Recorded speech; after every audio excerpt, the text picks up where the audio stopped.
ont vraiment tenu à ce que ce rendez-vous, cette 9e édition, qu'on ait un peu le retour de l'ADN. Long, rewarding, enduring and mutually beneficial.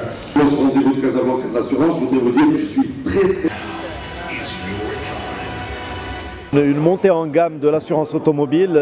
Nous avons ces dernières années mis en place plusieurs services additifs au service de notre clientèle et donc le marché nigérian est intéressé par notre expérience en matière d'assurance automobile. Nous sommes très intéressés par ce que fait le Nigeria en matière de digital, donc beaucoup d'innovations. Nous voulons voir aussi qu'est-ce qu'ils font en matière d'innovation. Nous avons aussi quelques innovations. Notre président parlait du e-constat, parlait de la dématérialisation de l'attestation d'assurance automobile.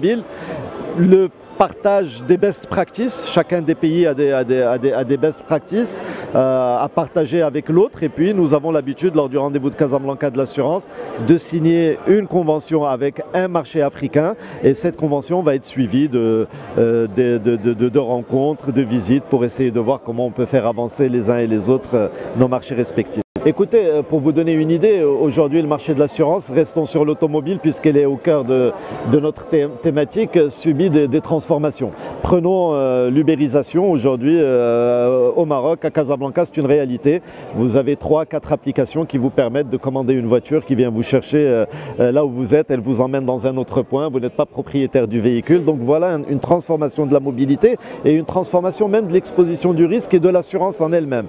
Demain, ce n'est pas encore le cas au Maroc, mais on le voit dans d'autres pays, des voitures partagées.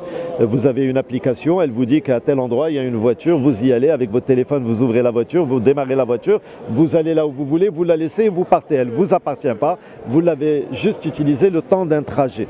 Tout ça entraîne des défis pour les assureurs. Mais ce qui entraîne aussi des défis, c'est tout bête, la trottinette. Aujourd'hui on a des trottinettes électriques qui circulent dans nos rues et qui exposent les automobilistes et les piétons à des risques. Et donc, il y a des pays qui ont rendu l'assurance obligatoire pour les trottinettes. Ça peut paraître étonnant, mais par exemple en France, les trottinettes qui vont au-delà d'une certaine vitesse doivent obligatoirement avoir une assurance. Donc, il y a de grands défis qui se posent à notre secteur en matière de mobilité. 59 million, about 55% of that are 35 years and younger and below, about 20